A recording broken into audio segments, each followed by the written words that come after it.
നമ്മുടെ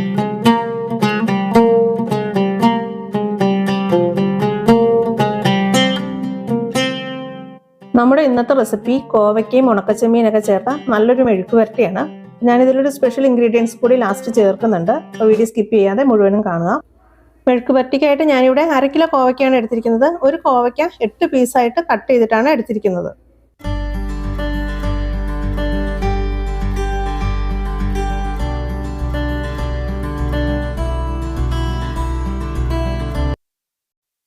ഇനി നമുക്ക് മെഴുക്ക് വരട്ടി തയ്യാറാക്കാം. അപ്പോൾ ഞാനൊരു പാൻ ചൂടാക്കിയിട്ടുണ്ട്. അതിലേക്ക് 2 ടേബിൾ സ്പൂൺ വെളിച്ചെണ്ണ ഒഴിച്ചു കൊടുക്കുകയാണ്. മെഴുക്ക് വരട്ടി അതുപോലെ തന്നെ നാടൻ ഐറ്റം ഒക്കെ നമ്മൾ ചെയ്യുമ്പോൾ വെളിച്ചെണ്ണ ചെയ്തെടുക്കുന്നതിനാണ് ടേസ്റ്റ്. അപ്പോൾ എണ്ണ നന്നായിട്ട് ചൂടായിട്ടുണ്ട്. 1 ടീസ്പൂൺ കടുക് ഇട്ട് പൊട്ടിച്ചെടുക്കാം. കടുക് ഒന്ന് പൊട്ടി വരട്ടെ. ഇനി നമുക്ക് ഇതിലേക്ക് 1 തണ്ട് കറിവേപ്പില കൈകൊണ്ടൊന്ന് ഞെരടി ഇട്ട് കൊടുക്കുക. ഇനി ഒന്ന് ഇളക്കി കൊടുക്കാം. കറിവേപ്പില ഈ എണ്ണയിൽ കിടന്ന് ചെറുതായിട്ടൊന്ന് മൊരിഞ്ഞ് വരണം. ഇനി ഇതിലേക്ക് 2 ടേബിൾ സ്പൂൺ തേങ്ങാക്കൊത്ത് ചേർത്ത് കൊടുക്കുകയാണ്. നീളത്തിൽ കട്ട് ചെയ്ത തേങ്ങയുടെ കൊത്താണ്. അതുകൂടെ ചേർത്തിട്ട് ഒന്ന് മൂപ്പിച്ചെടുക്കാം. അപ്പോൾ തേങ്ങാക്കൊത്ത് ഒരുപാട് അങ്ങോട്ട് ബ്രൗൺ കളർ ആകുന്നത് വരെ ഒന്നും മൂപ്പിക്കേണ്ട. നമ്മൾ മെഴുക്ക് വരട്ടി ആയതുകൊണ്ട് കൂടുതൽ സമയം മൊരിയിച്ചെടുക്കാനുള്ളതാണ്.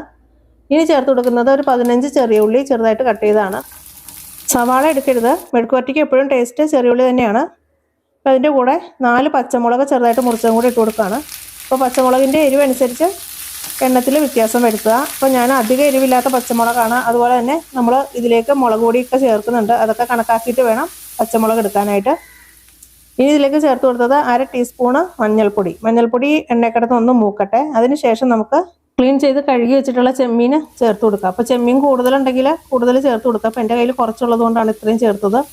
ഏകദേശം ഒരു 1-1.5 ടേബിൾ സ്പൂൺ അളവേ ഇതുണ്ടാവുള്ളൂ. നന്നായിട്ട് മിക്സ് ആക്കി കൊടുക്കുക. ചെമ്മീൻ മൂത്തൊരു മണം വരുമ്പോൾ കട്ട് ചെയ്ത് വെച്ചിട്ടുള്ള കോവയ്ക്ക കൂടി ചേർത്ത് കൊടുക്കുക.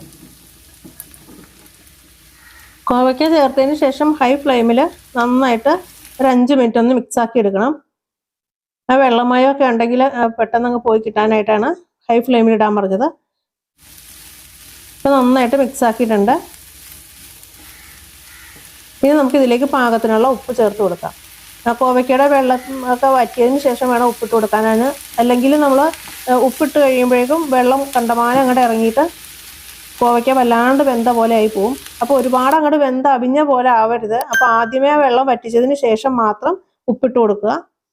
എന്നിട്ട് 5 മിനിറ്റ് ഒന്നും കൂടി നന്നായിട്ട് വഴറ്റിയതിന് ശേഷം ഇതുപോലെ ഒന്ന് തട്ടിപ്പൊത്തി വെച്ചിട്ട് നമുക്ക് അടച്ചു വെച്ച് വേവിച്ചെടുക്കാം. ഒരു 5 മിനിറ്റ് മീഡിയം ഫ്ലെയിമിലേക്ക് മാറ്റിയിട്ട് അടച്ചു വെക്കാം. ഇപ്പോൾ 5 മിനിറ്റ് കഴിഞ്ഞിട്ടുണ്ട്. ഒന്ന് ഇളക്കിയിട്ട് കൊടുക്കാം. ഇപ്പോൾ വെള്ളമൊക്കെ നന്നായിട്ട് വറ്റിയിട്ടുണ്ട്. ഇപ്പോൾ വീണ്ടും ഒന്നുകൂടി ഇങ്ങനെ ഇളക്കിയിട്ടിട്ട് ഒന്നുകൂടെ നമുക്ക് അടച്ചു വെക്കാം. കോവയ്ക്ക ഒന്ന് വെന്തതിന് ശേഷം നമുക്ക് തുറന്ന് വെച്ചിട്ട് നന്നായിട്ട് മൊരിയിച്ചെടുക്കാം.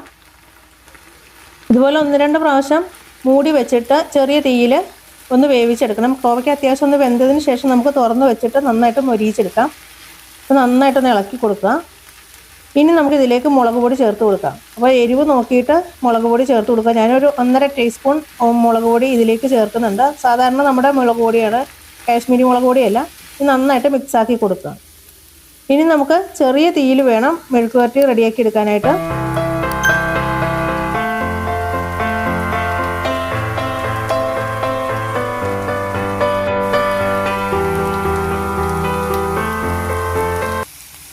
ഇടയ്ക്കിടയ്ക്ക് ഇതുപോലെ ഒന്ന് ഇളക്കിയിട്ട് കൊടുക്കണം. ഫ്ലെയിം നല്ല കുറച്ച് വെച്ചിട്ട് വേണം മെഴുക്ക് വരട്ടി റെഡിയാക്കി എടുക്കാനായിട്ട്. ഇനി നന്നായിട്ട് മൊരിഞ്ഞ് കിട്ടണം. എത്രത്തോളം മൊരിഞ്ഞ് കിട്ടണോ അത്രയും ടേസ്റ്റാണ്. അപ്പോൾ ഇടയ്ക്ക് ഇതുപോലെ ഇത്തിരി കറിവേപ്പിലയും കൂടെ ഇട്ട് കൊടുത്തിട്ട് നന്നായിട്ടൊന്ന് മിക്സ് ആക്കി കൊടുക്കുക. ഏകദേശം ഒരു 3/4 മണിക്കൂറെങ്കിലും ചെറിയ തീയിൽ വെച്ചിട്ട് മൊരിയിച്ചെടുത്താലാണ് മെഴുക്ക് വരട്ടിക്ക് നല്ല ടേസ്റ്റ് ഉണ്ടാവുള്ളൂ. ഇപ്പോൾ ഞാൻ ഉപ്പൊക്കെ നോക്കിയപ്പോൾ ഒരല്പം ഉപ്പിൻ്റെ കുറവുണ്ട്. എരിവൊക്കെ പെർഫെക്റ്റ് ആണ്. അപ്പോൾ ഇത്തിരി കൂടെ ഉപ്പിട്ടിട്ട് നന്നായിട്ടൊന്ന് മിക്സ് ആക്കി കൊടുക്കുക. അപ്പോൾ നമ്മൾ വേറെ എണ്ണയൊന്നും ഒഴിച്ചിട്ടില്ല. ആദ്യം ഒഴിച്ചാൽ 2 ടേബിൾ സ്പൂൺ എണ്ണ മാത്രമേ ഉള്ളൂ. ആ എണ്ണയിലാണ് നമ്മുടെ മെഴുക്ക് വരട്ടി നന്നായിട്ട് മൊരിഞ്ഞ് കിട്ടുന്നത്. ഇപ്പോൾ ഏകദേശം നമ്മുടെ മെഴുക്ക് വരട്ടി റെഡി ആയിട്ടുണ്ട്. അത്യാവശ്യം നന്നായിട്ട് മൊരിഞ്ഞിട്ടുണ്ട്. അപ്പോൾ ഒന്ന് നന്നായി ഇളക്കിയിട്ടതിന് ശേഷം നമുക്ക് ഇതിലേക്ക് സ്പെഷ്യൽ ഇൻഗ്രീഡിയൻസ് ചേർത്ത് കൊടുക്കാം. വേറൊന്നുമല്ല, നമ്മുടെ കുരുമുളകാണ്. മുഴുവനുള്ള കുരുമുളക് ചതച്ചെടുത്തതാണ്. കുരുമുളക് പൊടിയല്ല, ചതച്ചെടുത്ത കുരുമുളകും അതോടൊപ്പം തന്നെ നല്ല ഫ്രഷ് ആയിട്ടുള്ള കുറച്ച് കറിവേപ്പിലയും കൂടി ഇതുപോലെ ഇട്ട് കൊടുത്തിട്ട് നന്നായിട്ട് മിക്സ് ആക്കി എടുക്കുക. അപ്പോൾ തന്നെ നല്ലൊരു മണമാണ്. ആ കുരുമുളകിൻ്റെയും കറിവേപ്പിലയുടെയും നല്ല മണം വരുന്നുണ്ട്. ഇനി നമുക്ക് ഗ്യാസ് ഓഫ് ചെയ്ത് കൊടുക്കാം.